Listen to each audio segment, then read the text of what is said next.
The Bell P-59 Airacomet was America's first jet, and in mock combat, it lost to the P-51D Mustang.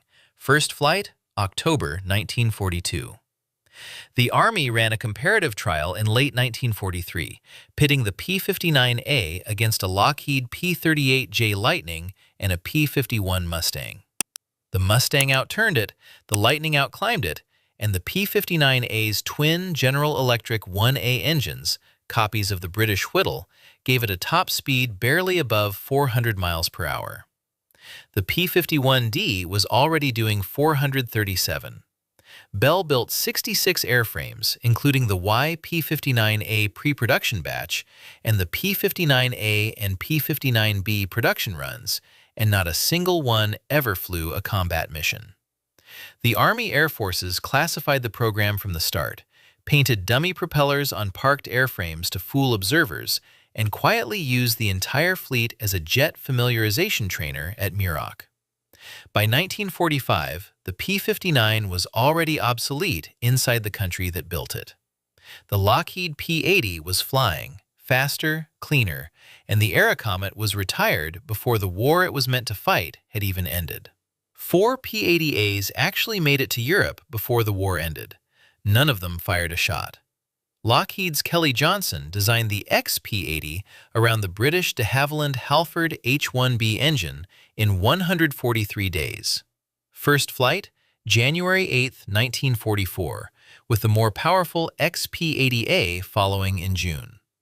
The Army Air Forces ordered it into mass production fast, but the program lost 2 prototypes to crashes, including the death of America's leading test pilot, Milo Burcham, in October 1944, and Major Richard Bong, the top U.S. ace of the war, killed on August 6, 1945, in a P-80A engine failure on takeoff. Of the first batch, 2 P-80As were sent to Italy and 2 to England in early 1945 for combat evaluation. The Italy aircraft arrived. The European war ended within weeks. Total wartime deliveries reached only around 45 aircraft by VJ Day. The Shooting Star would go on to score the first jet versus jet kill in history, but that was Korea, November 1950, against a MiG-15. In World War II, the fastest American fighter ever built sat on ramps in Foggia and Lechfeld, polished, fueled, and useless. The Bell XP-83 existed for one reason: extend the range of the P-80, which had jet fighter range problems from day one.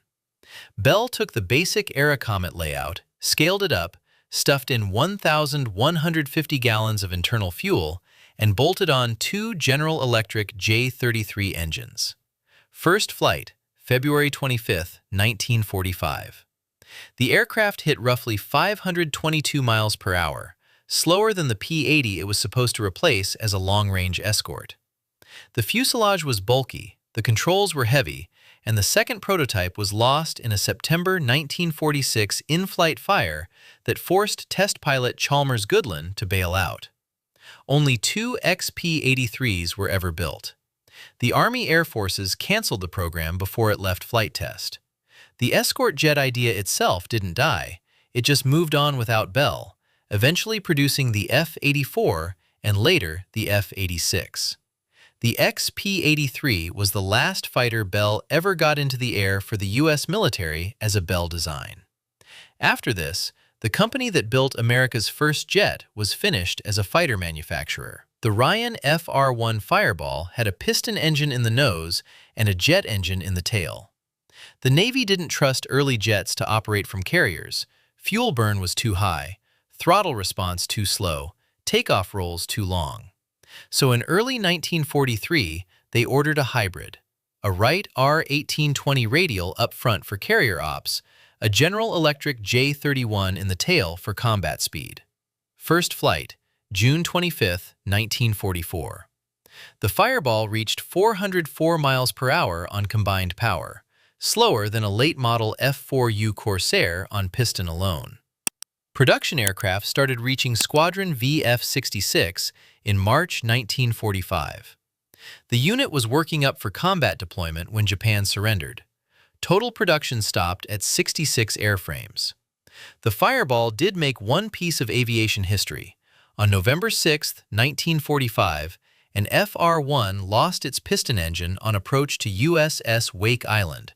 The pilot lit the jet and made the first jet-powered carrier landing ever recorded by accident.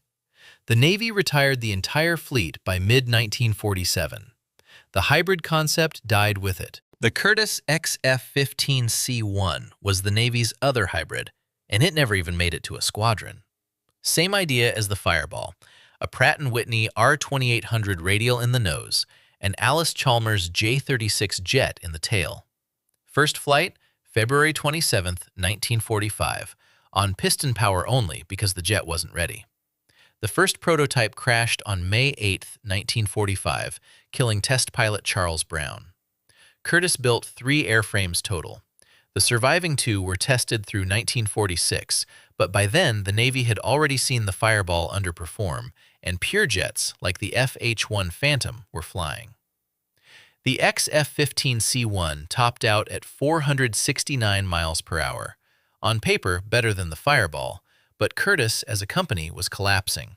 The firm hadn't produced a successful new fighter design since the P-40, and the Navy quietly walked away. The program was canceled in October 1946. Curtiss-Wright exited the fighter business entirely within 2 years. The XF-15C1 was the last fighter Curtiss ever designed.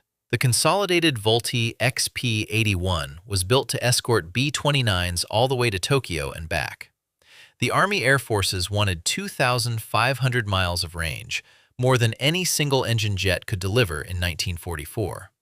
Convair's answer was a turboprop in the nose, a General Electric TG-100 paired with a J-33 jet in the tail. First flight, February 7, 1945, but the turboprop wasn't ready, so the prototype flew with a Merlin 5-1650 instead. When the actual TG-100 finally flew on the airframe in December 1945, it produced far less power than promised, and the XP-81 fell short of every performance target. By then, the war was over. The strategic situation that justified a long-range escort, B-29s flying unescorted over Japan, was gone. The Army Air Forces had ordered 13 service test aircraft. They canceled all of them in May 1947. 2 prototypes survived.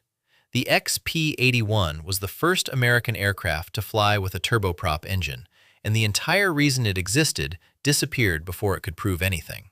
Jack Northrop's XP-79B was a flying wing designed to ram enemy bombers.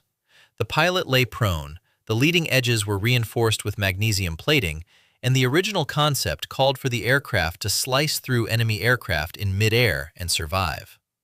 By the time it flew, the ramming concept had been quietly dropped, but the airframe stayed. First and only flight, September 12, 1945. Test pilot Harry Crosby took off from Muroc, climbed to around 10,000 feet, entered a slow roll, lost control, and the aircraft went into a flat spin.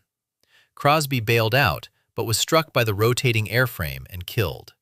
The single XP-79B prototype was destroyed on impact. The program ended that day.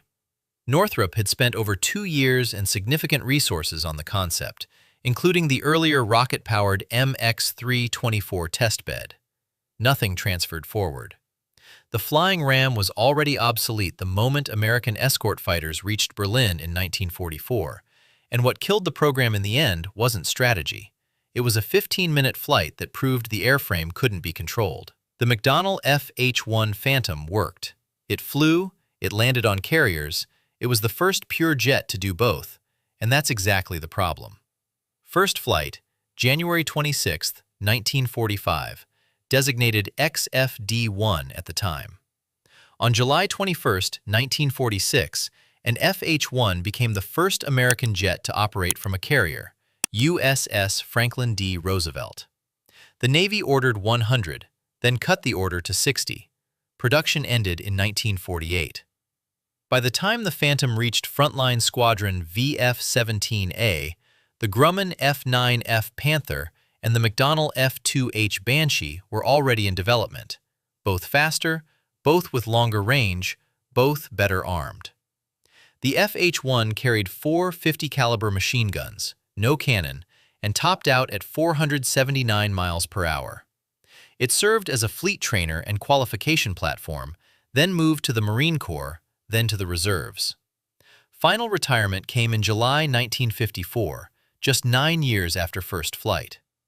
McDonnell learned everything it needed to from the program and used that knowledge to build the F-2H, the F-3H Demon, and eventually the F-4 Phantom II. The original Phantom got the name first, did the historic landing, and then disappeared so completely that most people today think the Phantom name started with the F-4. American jet aviation in World War II is a story of timing, not technology. Every airframe that mattered arrived after the shooting stopped. Soviet jet development in the same years went a completely different way, with completely different failures. Click the video to see every failed Soviet aircraft of World War II explained.